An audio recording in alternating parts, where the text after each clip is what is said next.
안녕하세요. 사건사고와 보험 이야기를 다루는 채널 사건사고TV 김지윤입니다. 자, 이번 시간에는요, 산재 사고와 자동차 사고 경합이 됐을 때 어떤 순서로 처리해야 되고 또 어떻게 보상을 받는 게 유리한지 한번 설명드리겠습니다. 자, 산재 사고와 자동차 사고 겹칠 수가 있죠. 예를 들면 출퇴근길에 교통사고를 당한다든지 아니면 배송 업무를 한다든지 아니면 업무 중에 교통사고를 당하는 경우가 있을 겁니다.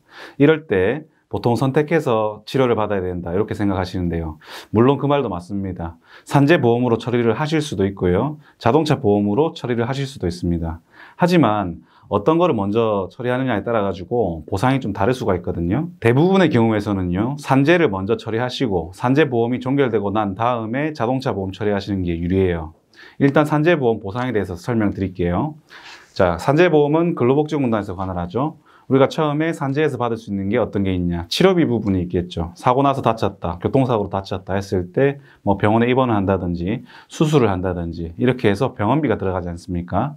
이게 산재보험에서는 요양급여라고 하거든요. 그래서 처음에 요양급여 신청을 해가지고 병원비를 우리가 받는 건 아니지만 발생되는 치료비를 근로복지공단에서 요양급여 명목으로 우리가 치료하고 있는 병원으로 이제 입금해 준다는 거죠. 그 다음에 휴업급여가 있습니다. 휴업급여는 이제 사고로 인해서 입원 통원 기간 동안 일을 못하게 됐지 않습니까? 그때 휴업 기간 동안 우리가 입은 휴업에 대한 손해를 휴업급여로 이제 지급을 하는 건데요. 산재에서는 70%, 평균 임금의 70%만 지급합니다. 만약에 제가 교통사고를 당했어요. 근데 100대 0인 사고입니다. 제가 100% 과실 없는 피해자일 때 휴업 손해라는 게 100% 다 받아야 되잖아요. 하지만 산재에서는 70%만 나온다는 거. 하지만 70%만 나온다고 해가지고 실제 내가 입은 휴업 손해보다 작은가? 또 그런 건 아닐 수도 있습니다. 왜냐하면 자동차 보험에서는요, 입원 기간 동안만 우리가 휴업 손해를 인정을 받지 않습니까? 근데 산재보험은 입원 기간뿐만 아니라 우리가 통원 기간 중에서도 휴업급여를 70%씩 다 준다는 거죠. 만약에 1년 동안 치료를 했다고 칠게요. 2달 동안 입원하고 10달 동안 통원 치료를 했다. 그랬을 때 산재보험에서는 12개월치 전부 휴업급여를 70%씩 줍니다. 하지만 자동차 보험에서는 입원한 2달만큼만 휴업손해를 인정을 하죠. 이렇게 차이가 있고요. 그 다음에 마지막으로 산재에서 장애급여가 있습니다. 아까 설명드린 요양급여는 근로복지공단에서 바로 이렇게 병원으로 지불하는 이제 급여고요. 휴업급여는 치료기간 동안 우리가 이제 일 못한 거 평균 임금의 70%를 우리가 통장으로 이제 매달 받게 되는 거고요.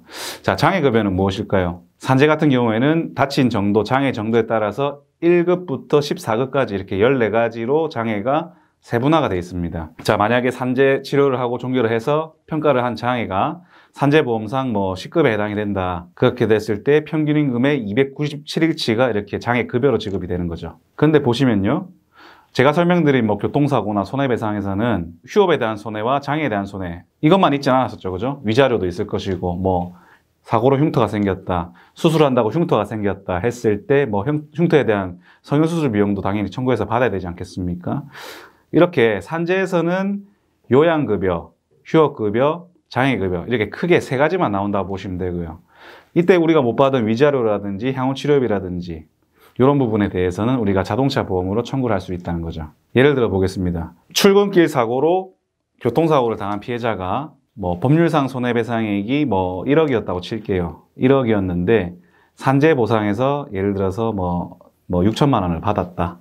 그랬을 때 4천만 원이 초과 손해가 있지 않습니까? 그 부분을 우리가 자동차 보험에다가 청구해서 받을 수가 있다는 거죠. 자, 이렇게 산재 사고와 자동차 사고가 경합된 경우에는요, 산재보험 처리를 먼저 하시고 자동차 보험 처리를 하시는 게 대부분의 경우에서 유리하고요. 실제 사례를 제가 추후에 이제 영상으로 찍어서 올릴 테니까요. 영상 구독, 좋아요, 알림 설정 하셔가지고 계속 봐주시면 감사하겠습니다.